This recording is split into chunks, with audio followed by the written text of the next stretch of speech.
Good morning, everybody. Welcome to Rip's Gospel Shop. Good to have you with us here today. And the shop is open. Having a great day?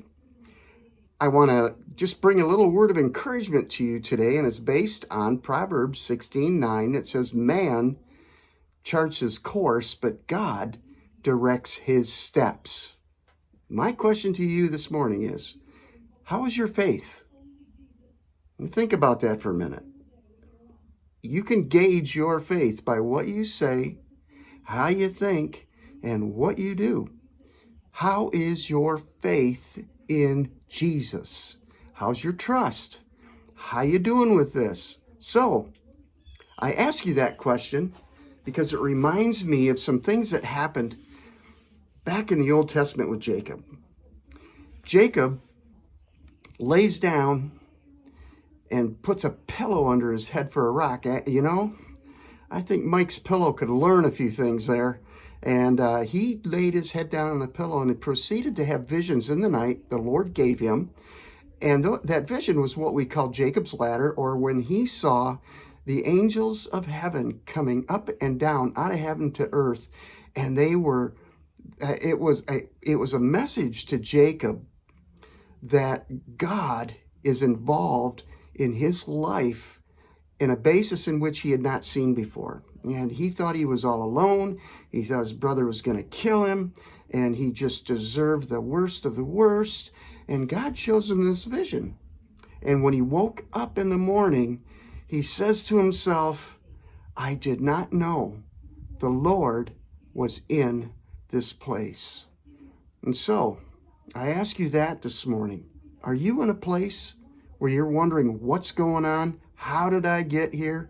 What is going on? What's happening to me? What did I do to deserve this? And you search your heart and you wonder, there's no sin in my life that's unconfessed and unrepented of. And how in the world is this happening to me? Wrong question. The right question is to ask God, what are you doing in this? God, show me. And he will show you.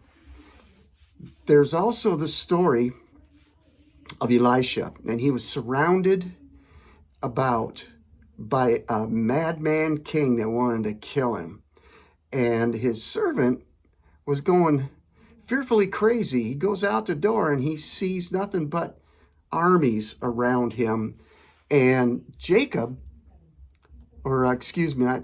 Elisha prays, "Lord, open my servant's eyes that he may see what I see."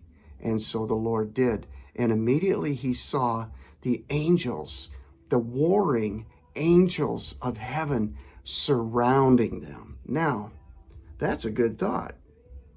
How's your faith? Do you really think you just stumbled into this place where you are? No, the Lord has put you there.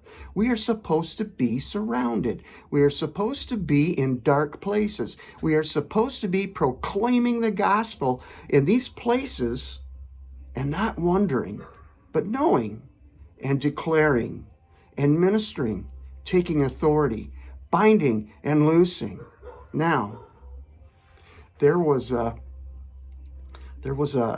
Army series on, World War II series on about 20 years ago, and you know it, Band of Brothers. And it was a scene where the company, Easy Company, was going into the forest to be surrounded. And Winters knew that. And they're getting ready. They're grabbing all the ammo they can. They're going to walk in, not get dropped in. And so in walking in, it became the Battle of the Bulge. And they went in to hold the ground, to say to the enemy, "This far and no more." And that's exactly what Dick Winters saw. Major Winters had a little chat with a lieutenant. A lieutenant was bringing him in all the supplies that he could get, and says, "Here, take this, take this." And he looks at Winters as if to warn him, as if to shed a little anxiety with him, share a little bit, you know.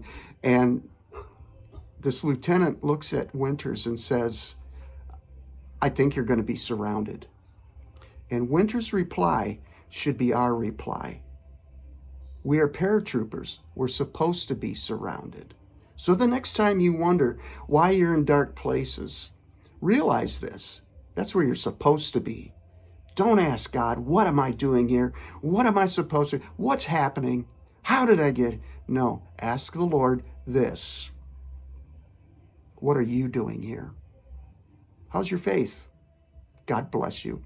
Good to chat with you today.